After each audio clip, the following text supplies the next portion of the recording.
Welcome to this edition of Healthy Living. I'm your host, Tim Kelly, coming to you today from the Suffolk Health Department as we talk about how the Western Tidewater Health District has been re-recognized as part of the Project Public Health Ready program, which is governed under the National Association of City and County Health Officials, or NACCHO. And to talk with us about that very important topic and what this recognition, I should say, is known for, we have John Cook, emergency planner with the Western Tidewater Health District. And John, thanks for being with us today. Sure. Okay, we got all the acronyms, or some of the acronyms out of the way there. But when we're talking about the Project Public Health Ready program, what is that program and what does it kind of mean? Project Public Health Ready is a nationwide peer-reviewed review of our emergency plans. So someone like me, who I'll never meet, somewhere in North America, looked at all of our plans, very specific parts of our plans, and validated that they are in order, that they seem to those individuals to be logical, well thought out, workable plans. Mm-hmm. So that, I guess that's the best way to describe it. Now, what does it mean for the Western Tidewater Health District with regard to this re-recognition? I mean, obviously, it's an intensive process, right, and you're the expert to talk about that, but we'll talk about what goes into it, but what does it mean on the local level for us here?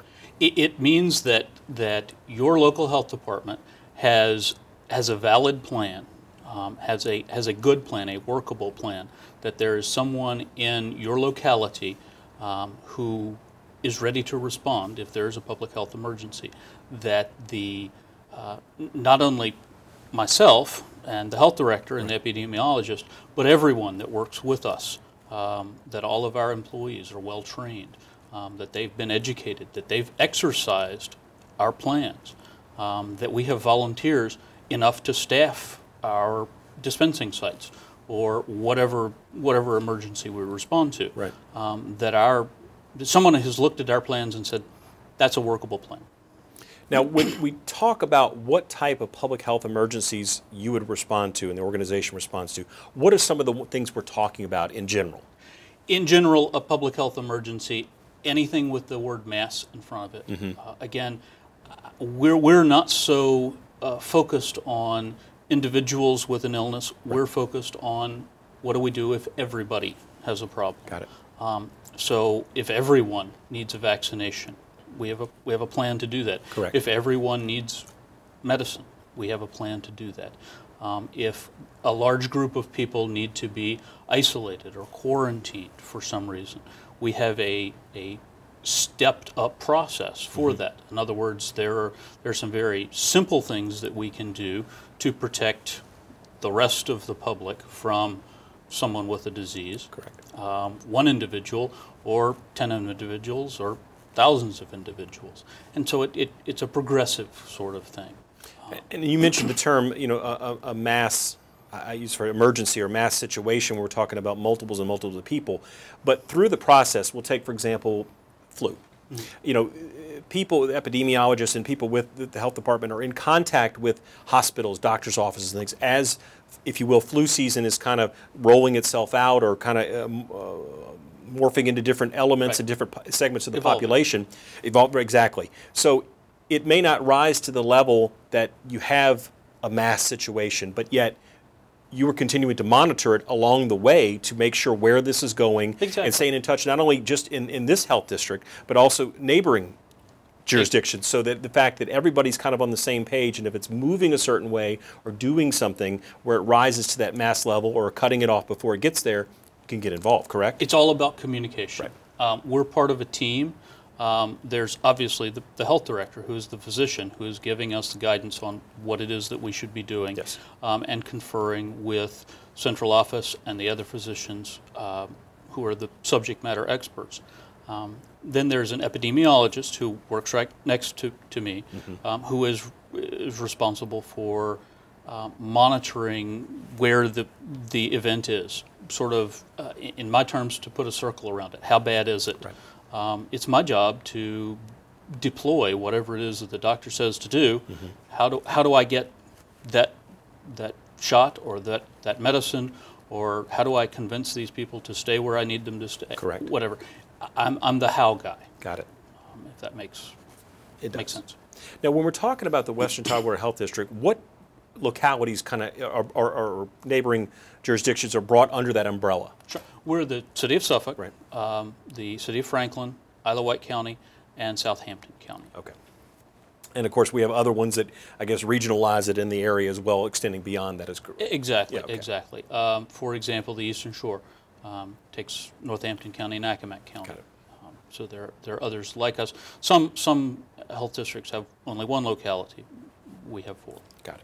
Now, when we're talking about the re-recognition program and the process you underwent, talk about kind of what went into that. I mean, what fell to you when it came to getting everything together, and how in depth was it? I know you kind of touched on it right off the top, but again, it's plans for reaction and how the organization is structured and resources and everything kind of all under one umbrella.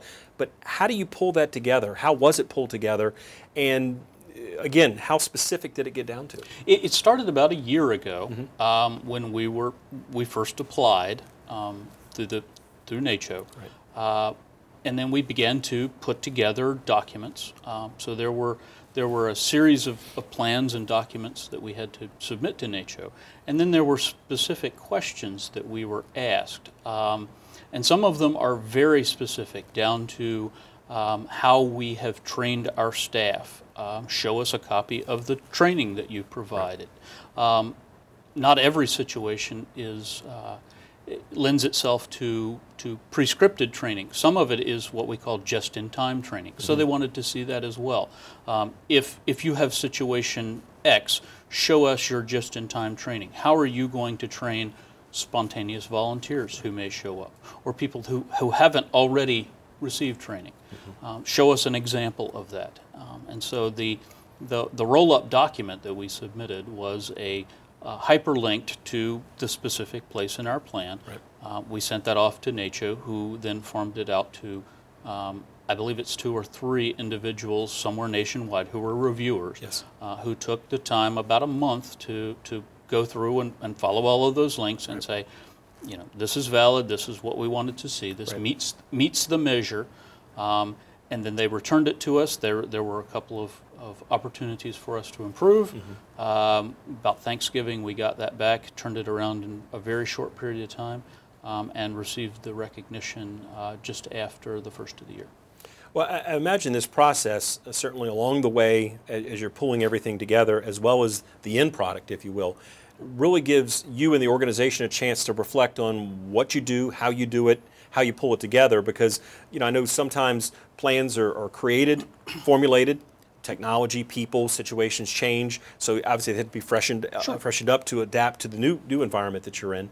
But I'm assuming that was part of the learning process along the way, right? Well, again, this is our re-recognition. Right. So we were first recognized in 2010. Okay. This is more of a comparison of how we've grown. Okay. A lot of the narrative questions that we answered were geared towards, what have you changed? How have you learned lessons from actual events or exercises that you have done? And that goes back to the detail that they wanted to see. Right. Show us an after-action report where you had a specific lesson that you learned, and then show us where in your plan or where in your procedures you've modified that plan or changed that plan. How do you do things differently now? What is your quality improvement program like? How have you evolved or grown over time? Certainly through the process, it's a good opportunity to think about what would we do given a certain circumstance happening. And of course we hope a mass emergency situation does not occur. But what were some of the things that were takeaways from this process? I know you talked about the fact that you got the review back, as they said, around Thanksgiving. Sure. Certainly evaluated that. But what were maybe the biggest takeaways for the Western Tidewater Health District for this process? A lot of the process of putting it together was learning from our peers, sharing information, some very specific administrative processes, purchasing and things that really get into the weeds about how are you going to use funding and how are you going to spend money, and those things that, I had to go to the business manager and say, we have to formulate a policy about this, or we need to make sure that there is a policy in Richmond that we can bring down. Correct. So those sorts of things, and then specific things about our operations, about how our points of dispensing sites flow. You know, there were some comments that came back, you might want to do it this way, you might want to do it that way. Sure. And unfortunately, we don't have we don't regularly have the opportunity to exercise those things. Like you said, it's a worst case scenario. Correct. And so it's very difficult for us to recreate what it might be like on that day. Mm-hmm. So we use a lot of modeling. We use a lot of I hesitate to say simulation, but a lot of thought processes, right. A lot of review, sure. To make sure that our flows are exactly what we expect them to be. Now throughout the year, a given year, if you will, how much training and sort of, you talked about, you know, kind of, I use the word loosely, role playing, but right. Situations where, okay, we have this situation, and of course it will unfold over X a period of time. You know, this is going to happen day one, this happens day two. How do you respond to this and that? I assume a lot of that goes on. And again, it sort of gets you to think about how we would handle this, even though every situation has its own uniqueness to right. it. So you have to adapt and kind of, but that's where the training and those things really give you the foundation to respond. So all of our staff and all of our volunteers are trained to a minimum level of incident management. Mm-hmm. So FEMA produces incident management courses. Right. All of our folks have been through those. I imagine that all city employees, fire department, police department are very adept at using that. We've trained our people so that they integrate into those systems fairly seamlessly. Sure.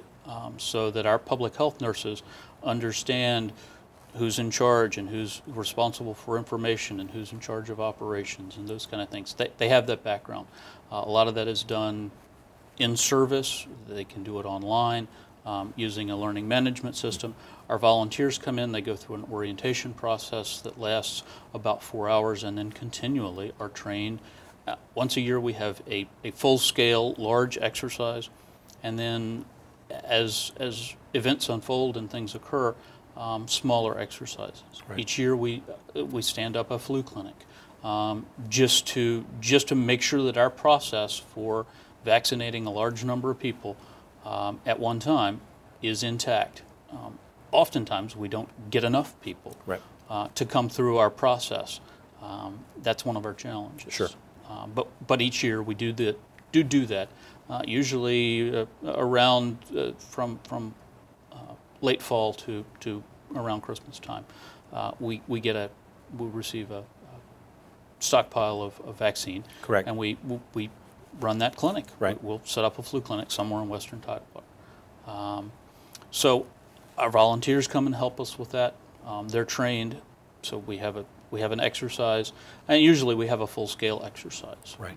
Where we set up all of our tents and a lot of times the situation requires that we do drive-through dispensing. Mm-hmm. So if I'm giving out an antibiotic, for example, trying to get that into a large number of people, you can pick up an antibiotic for you and your family and 3 or 4 people down the block. Yes. So we use a drive-through system for that. And about once a year we'll set that up somewhere in western Tidewater mm-hmm. and try it out. Make sure that our nurses understand how not to get run over by traffic, that our local law enforcement yes. understands what our goals are and how they integrate into traffic control and flow and our security, because it's very important for yes. us that our employees are safe, mm-hmm. as safe as they can be. Sure. So we test that out once a year. And I'll be honest with you, I don't know that our employees find that a very pleasant task sometimes. They'd rather be doing what they're trained in and you know what their day-to-day job is. Sure. But everybody bucks up and comes out and helps me out, and we'll learn a lesson. But again, that's the good experience in the sense that if you're thrown into that situation for real, exactly. that you have a working knowledge, you have some level of comfort. You've done this before. There you go. And again, it may be instead of we practiced it here, but we're going to do it here. But you still have the same philosophies, theories, and the way the integration of staff with the public safety folks, and then everything just kind of clicking together and making it work and handling that mass emergency as that situation would be. Good deal. Well, John, thank you for spending time with us today to talk about this. And again, it's good to know, the public to know, certainly what the Western Tidewater Health District is doing to make sure that they're ready to respond if and when that situation comes up. With you and the rest of the staff working together to make sure the plans are in place, the resources are there and can be accessed as need be. It's just a real good sense of security, knowing that this situation is ready to go and the Western Tidewater Health District is ready to respond. Thank you, sir. Thank you. And that would do it for this edition of Healthy Living. I'm your host, Tim Kelly. We'll see you next time.